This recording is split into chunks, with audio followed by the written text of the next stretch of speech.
Assalamualaikum warahmatullahi wabarakatuh.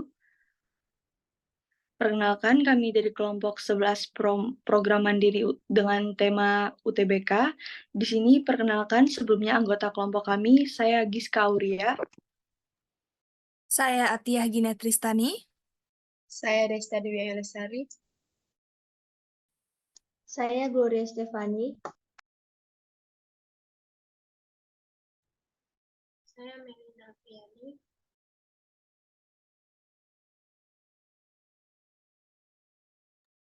Saya Marta Bella Diasari. Saya Martasya Aprilia. Saya Sriani Saputri. Saya Nuzula Dwi Cahaya. Baiklah, di sini sebelum memasuki runningan programnya, saya akan menjelaskan deskripsi dari program kami. Nah, pada program kali ini, ada beberapa tampilan, di antaranya ada tampilan awal yang diisi oleh daftar pemilihan menu untuk memilih menu pembuatan akun atau login. Antara pembuatan akun dan login itu akan dibuat selaras mungkin agar bisa dijalankan. Nah, maka dari itu, jika kita langsung memilih opsi login, akan otomatis disuruh memilih opsi lagi, yaitu berupa opsi pembuatan akun. Nah, untuk tampilan setelah login, ada tampilan memilih apakah mau melihat biodata yang sudah diinputkan, atau memilih pemilihan universitas dan jurusan, atau langsung mengerjakan UTBK. Jika kita memilih melihat biodata, maka biodatanya ditampilkan sesuai dengan yang sudah diinputkan. Jika memilih untuk pemilihan universitas dan jurusan, maka akan menampilkan universitas dan jurusan yang ada di Indonesia. Jika memilih untuk mengerjakan UTBK, maka akan otomatis menampilkan peraturan dan tutorial mengerjakan UTBK, lalu akan dilanjutkan untuk pekerjaannya. Nah, untuk tampilan selanjutnya ada pengerjaan soal-soal UTBK yang terdiri dari 7 bagian, di antaranya ada literasi bahasa Indonesia, penalaran matematika, pengetahuan kuantitatif, literasi bahasa Inggris, penalaran umum, kemampuan membaca dan menulis, serta pemahaman umum. Pada tampilan ini, peserta itu tidak bisa memilih mau mengerjakan tipe soal apa, tapi peserta bisa memilih mau mengerjakan nomor berapa. Nah, pada tampilan akhir setelah mengerjakan semua bagian soal, maka akan menampilkan skor akhir. Untuk penjelasan lebih lanjutnya akan dijelaskan oleh anggota kelompok saya. Untuk anggota kelompok saya dipersilahkan. Baik, terima kasih sebelumnya Giska. Jadi di sini kami akan memperjelas hasil dari running kami. Bisa di running, Desta?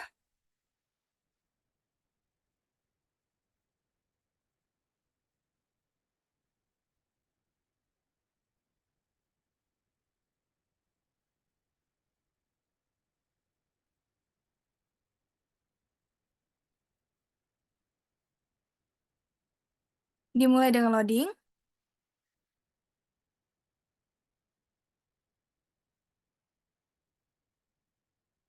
Selanjutnya akan menampilkan cover UTBK kami seperti yang bisa dilihat di layar. Enter. Selanjutnya kita masuk ke daftar menu UTBK, di mana ada pembuatan akun dan juga login. Seperti yang Giska bilang tadi, pembuatan akun dan juga login harus selaras, di mana jika kita mengetik 2, maka dia akan kembali untuk pembuatan UTBK. Untuk pembuktiannya bisa kita ketik 2. Maka ada informasi di atas, Anda harus membuat akun terlebih dahulu.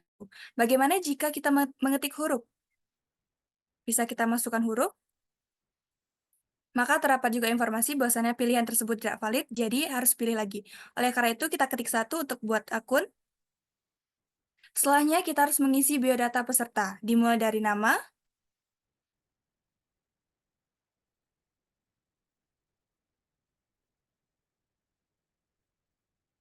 lalu mengisi tepat tanggal lahir,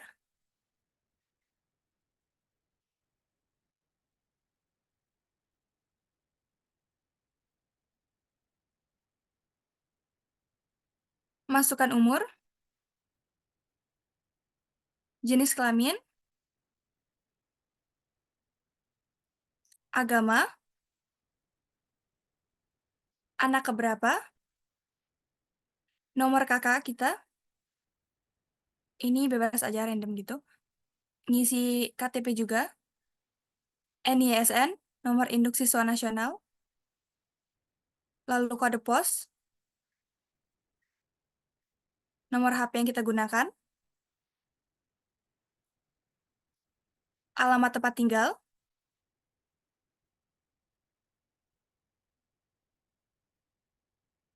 asal sekolah, email,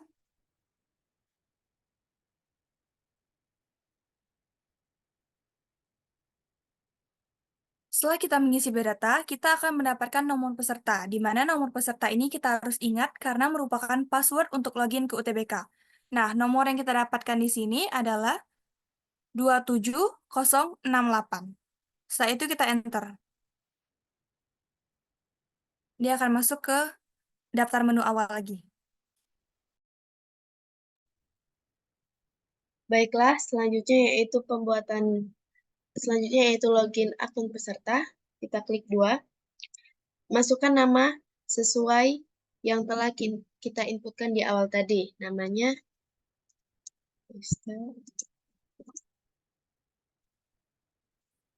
dan nomor peserta yang telah kita dapat setelah kita membuat biodata. Yang tadi kita dapat yaitu 27068. Setelah berhasil login, akan dilanjutkan oleh teman saya. Selanjutnya, ada tampilan biodata peserta.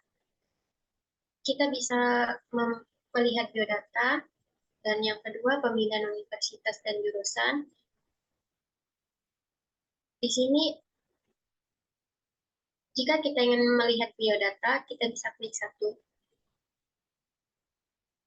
Di sini ada tampilan biodata peserta yang telah dibuat di program pertama tadi, yang bakal tampil seperti nama, nomor peserta, tanggal lahir, umur, jenis kelamin, agama, anak keberapa, nomor KK, nomor KTP, NISN, kode pos, nomor HP, alamat, asal sekolah, dan email.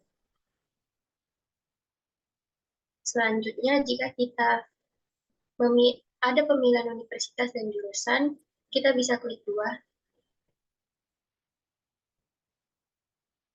Di sini akan tampil pilihan universitas yang bisa kita pilih. Kita pilih nomor 6, Universitas Andalas. Setelah itu akan tampil pilihan jurusan yang telah kita pilih dari universitas yang tadi. Kita bisa memilih pilihan jurusan seperti 5, sastra. Maka bakal tampil pilihan universitas dan jurusan yang telah kita pilih di awal tadi.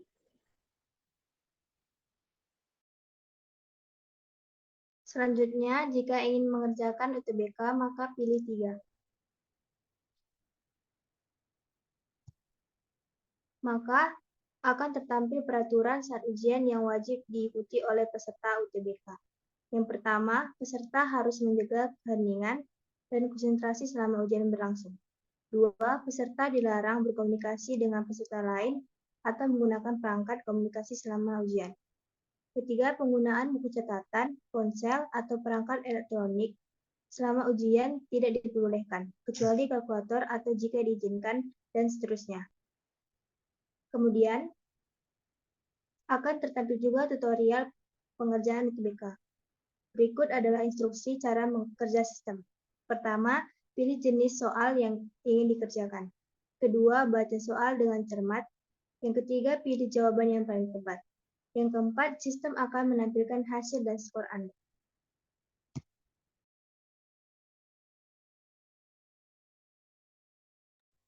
Baik, selanjutnya kita akan masuk dalam tipe pengerjaan soal. Untuk soal yang pertama itu ada tipe jenis literasi bahasa Indonesia. Jika kita mau mengerjakan soalnya, di sini kita misal pilih nomor 1. Maka di sini akan muncul soalnya, yaitu tentang ide bisnis digunakan dengan modal kecil, bisa dimulai dari rumah, terutama bagi para pecinta kucing. Kucing adalah hewan peliharaan yang imut dan lucu. Biasanya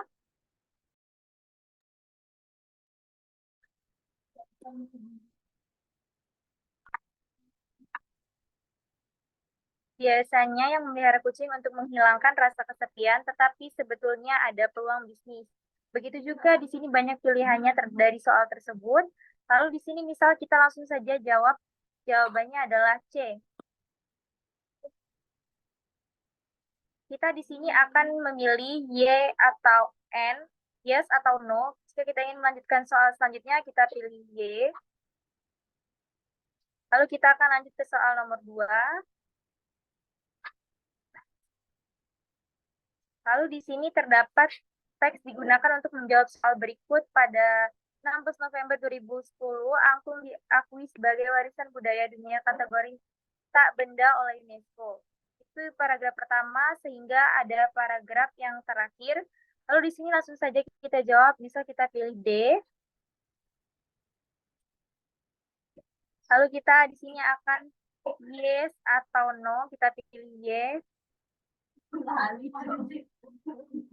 Lalu misal kita pilih lagi nomor 3. Lalu di sini akan tampil soal selanjutnya, yaitu tentang teks yang digunakan untuk menjawab soal nomor 3 dan 4, mengonsumsi buah yang benar dan sehat. Lalu terdapat banyak langkah-langkah. Misal di sini kita pilih jawabannya D. Lalu jika kita ingin mengakhiri tipe soal yang pertama, kita pilih N. Lalu kita ke soal tipe selanjutnya, ya ini penawaran matematika. Kita pilih soal nomor 1. 2 karyawan swasta terdiri dari Gloria dan Melly mendaftar peserta asuransi kesehatan dengan besar premi sama guna membayar premi asuransi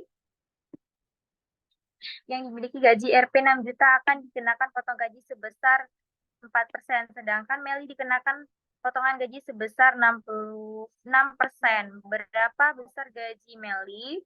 Misal kita jawab di sini B, Rp 5.500.000, kita pilih Y. Lalu kita akan lanjut ke soal nomor 2. 2 karyawan swasta terdiri dari Gloria dan Melly mendaftar peserta asuransi kesehatan dengan besaran gaji premi sama guna membayar premi asuransi tersebut. Gloria dan Melly gaji Rp 6 juta akan dikenakan potongan gaji sebesar 4%, sedangkan Melly dikenakan potongan gaji sebesar 6%. Berapa besar gaji Melly? Lalu kita jawab di sini, kita pilih C. Lalu kita, jika ingin mengakhiri soal, kita pilih N.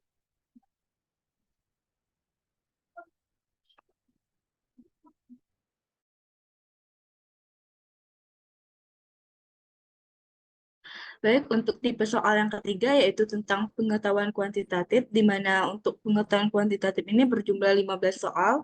Misalkan kita untuk menjawab soal yang pertama yaitu klik nomor 1, di mana di soal nomor 1 ini ada soalnya berupa nilai minimum fungsi kuadrat F adalah -8, dan grafik fungsi tersebut melalui titik -1,0 dan titik 3,0. Jadi pertanyaannya grafik fungsi tersebut juga melalui titik 4, B, dengan B-nya sama dengan, nah di sini ada 5 pilihan soal, di mana yang A itu 42, B itu 21, C 10, D 5, E 0. Nah misalkan di sini kita klik jawabannya, misalkan C, kita memilih 10.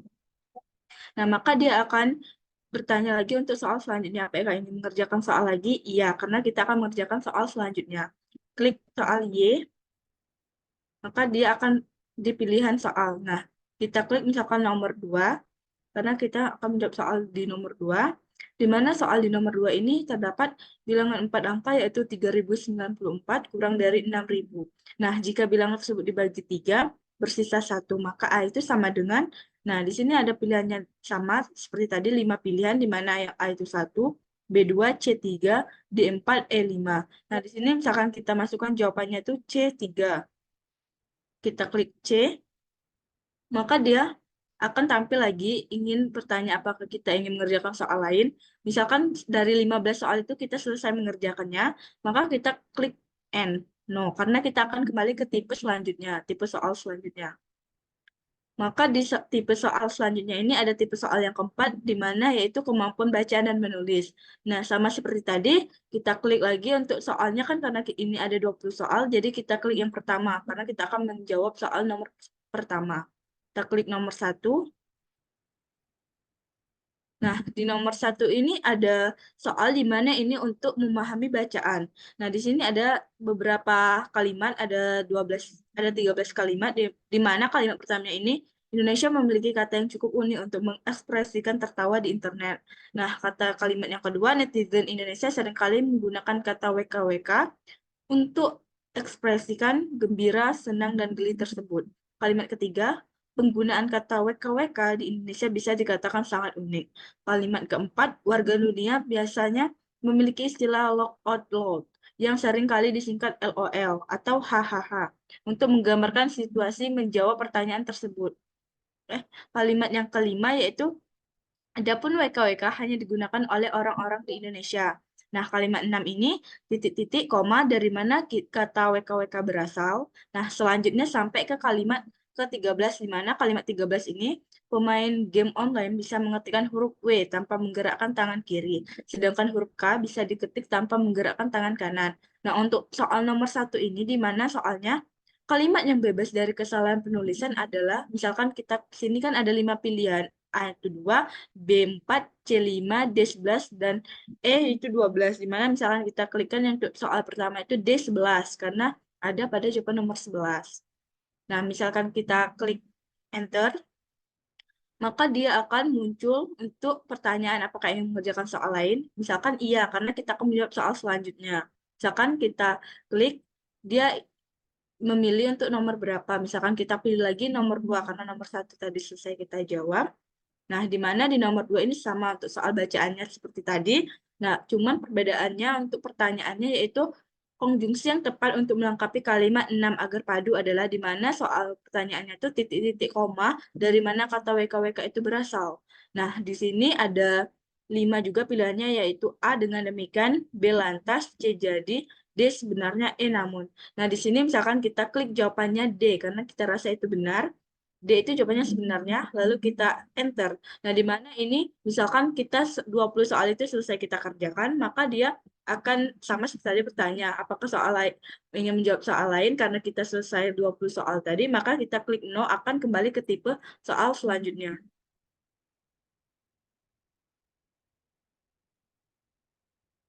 Nah, selanjutnya aku mau jelasin jenis soal literasi bahasa Inggris.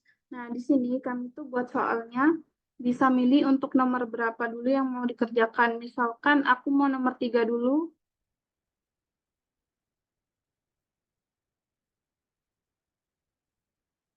Nah, langsung muncul soal di layar. Terus itu aku mau masukin jawabannya E.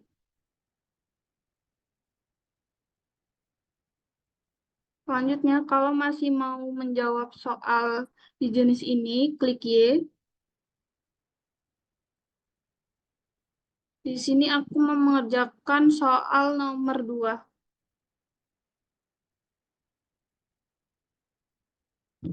Dan jawabannya itu sama E juga. Selanjutnya, jika mau melanjutkan ke jenis soal selanjutnya, ketik N. Nah, tampil jenis soal selanjutnya yaitu pengetahuan dan pemahaman umum. Di sini aku mau ngerjain soal nomor 1.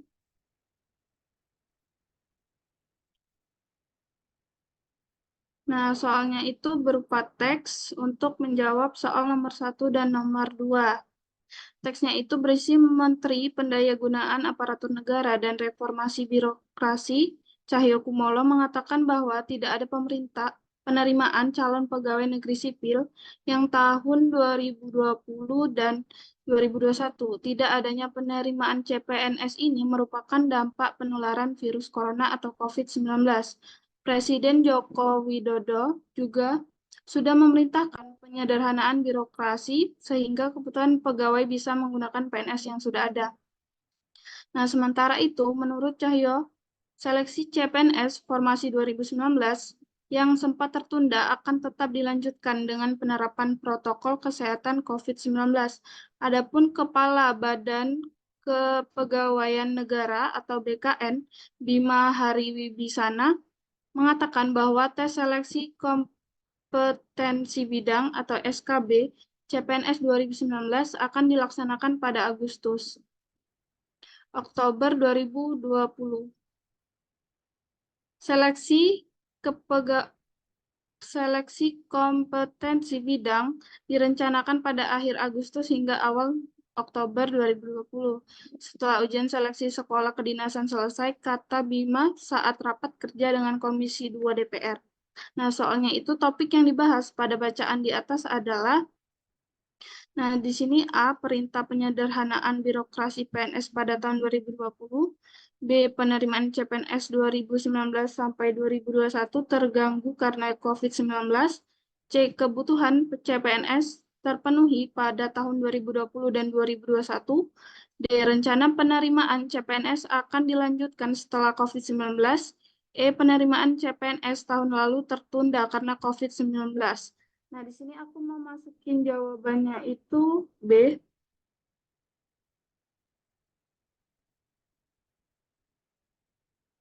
Selanjutnya aku masih mau jawab di jenis soal ini, lalu ketikan Y.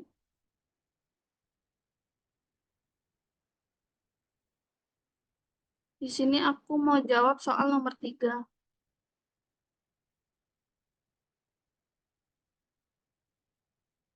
Nah, soalnya itu berupa teks juga sejumlah massa yang sebelumnya menggelar aksi unjuk rasa di depan gedung DPR Republik Indonesia mulai melempari petugas kepolisian dengan batu. Padahal sebelumnya polisi yang berada di mobil komando mengimbau massa untuk membubarkan diri. Mahasiswa menggelar aksi unjuk rasa dengan tujuan menuntut dibatalkannya pengesahan UU KPK dan rancangan Kitab Undang-Undang Hukum Pidana atau RKUHP. Mahasiswa menegaskan bahwa aksi unjuk rasa mereka sama sekali tidak terkait upaya untuk menggagalkan pelantikan Jokowi dan Ma'ruf Amin sebagai presiden dan wakil presiden terpilih pada 20 Oktober nanti. Nah, soalnya itu antonim dari kata pengesahan pada paragraf 2 adalah yang A, pembenaran, yang B, pembatalan, yang C, perbuatan, yang D, peresmian, yang E, pengakuan. Nah, di sini kami tuh buat jawabannya ini, misalkan aku mau ketik G,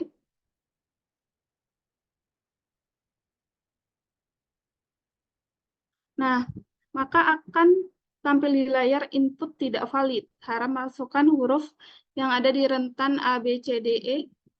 Nah, lalu akan tampil lagi masukkan jawaban Anda di rentang A, B, C, D, E. Nah, di sini aku mau masukin jawabannya yaitu B.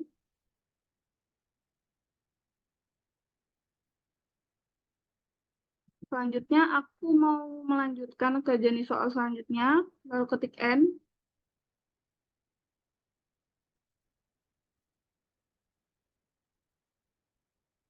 Nah, di sini aku mau mengerjakan soal nomor 2.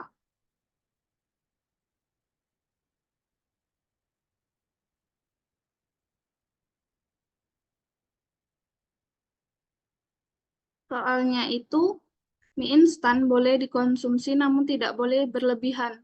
Guru Besar Bidang Ilmu Gizi Kesehatan Masyarakat Universitas Indonesia, Endang L. Ahmadi, mengatakan bahwa mie instan tidak bisa menutupi kebutuhan nutrisi dalam tubuh meskipun kandungan karbohidrat di dalamnya cukup tinggi.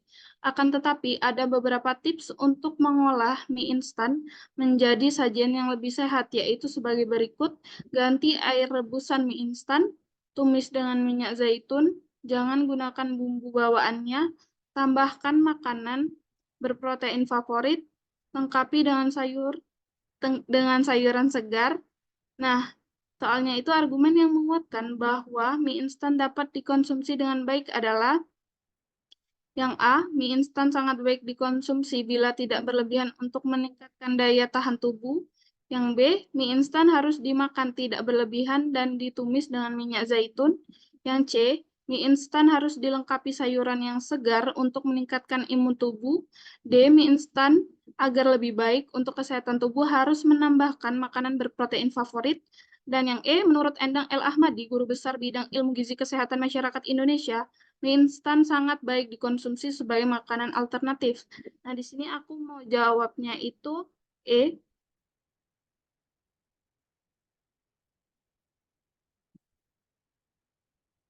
Karena di sini aku mau masih jawab soal di jenis ini, ketik Y.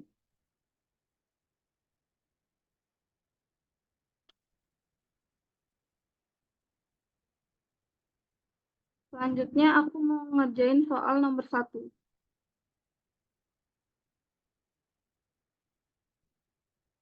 Nah, soalnya itu muncul ke layar, yaitu pemerintah bertanggung jawab atas pengendalian dan pengawasan obat tradisional atau herbal. Hal ini sebagaimana termuat dalam pasal 1 angka 9 Undang-Undang Nomor 30. Obat herbal yang beredar harus melalui proses penilaian, pengujian, dan pendaftaran terlebih dahulu. Penilaian dan pengujian tersebut bertujuan menguji khasiat, aman, dan mutu, yaitu harus bermanfaat nyata untuk penyembuhan. Oleh karena itu, obat herbal yang tidak terdaftar dilarang diimpor, didistribusikan, disimpan, dan dikonsumsi karena obat herbal tersebut termasuk kategori yang berbahaya. Nah, soalnya itu simpulan yang paling benar dari teks tersebut adalah, yaitu ini ABCDE-nya, aku mau jawab E.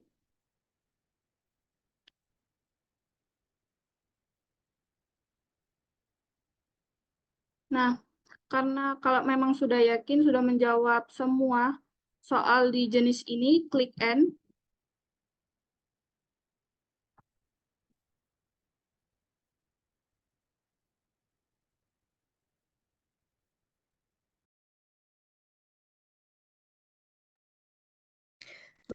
Baik, setelah selesai mengerjakan semua soal, maka akan tampil sertifikat hasil dari pengerjaan. Nah, di sini dari biodata awal peserta itu ada nama Desta 8, tanggal lahir itu 15122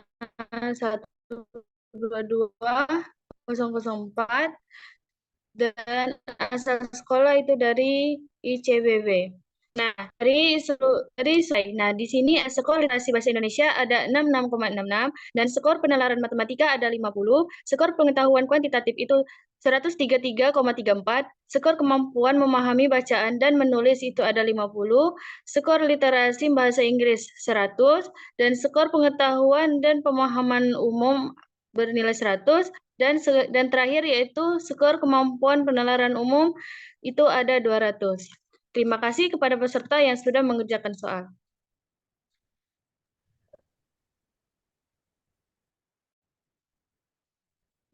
Baiklah, terima kasih atas penjelasannya.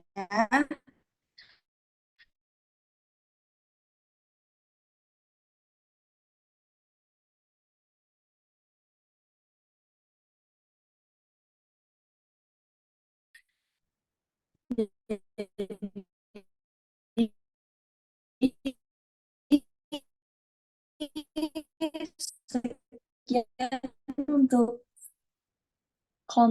untuk presentasi kelompok kami. Maaf apabila ada kesalahan